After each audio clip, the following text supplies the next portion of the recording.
Le fleuve lait, une richesse en Nice. C'est une série d'émissions d'après l'ouvrage de la HGPA.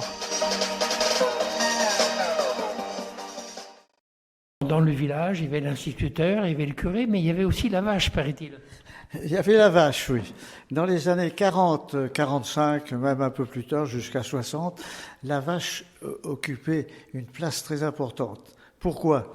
Le troupeau de vaches, c'était une dizaine à peu près, elles commençaient le matin, il y avait la traite bien sûr, mais elles déambulaient. Il fallait les emmener au pré. Et c'était la fermière qui les emmenait au pré, le long de la route, des routes plus ou moins goudronnées, et les véhicules, il y avait quand même quelques voitures, sillonnaient à travers les vaches quand elles ne se mettaient pas en travers, ou quand la queue de la vache, avec la bouse qui était sur le terrain, venait balayer le pare-brise. Donc, on s'en allait au pré. Les clôtures électriques n'existaient pas encore, il fallait garder les vaches. Et la fermière, ou la jeune fermière, gardait les vaches. On dit que derrière le buisson, il se passait pas mal de choses. Mais enfin, passons. Donc, on gardait la vache, et puis on la gardait la journée ou la demi-journée, ça dépendait. On revenait, même transport, même difficulté pour circuler, et même goudron, asphalte, tapissé de bouse. C'était ça, le personnage de la vache. Et la vache était quand même la reine de la route et la reine du village. Pourquoi ? Parce que c'est elle qui, tous les mois, apportait la paye à la maison. Jusqu'à l'arrivée des Parisiens qui n'ont pas supporté les vaches sur la route.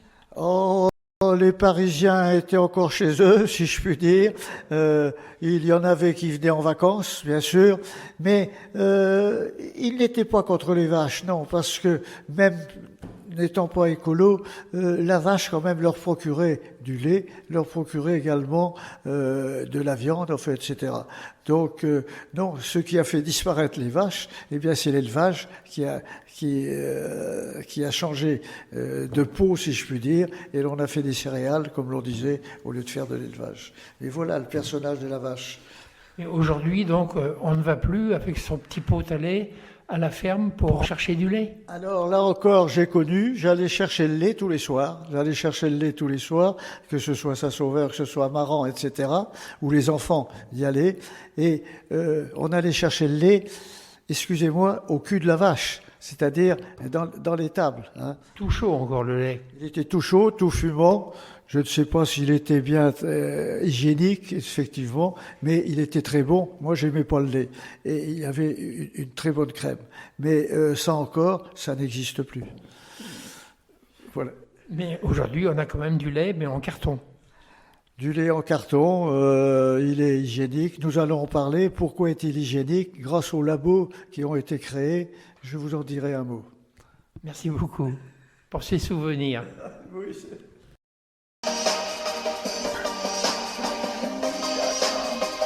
Le fleuve lait, une richesse en Nice.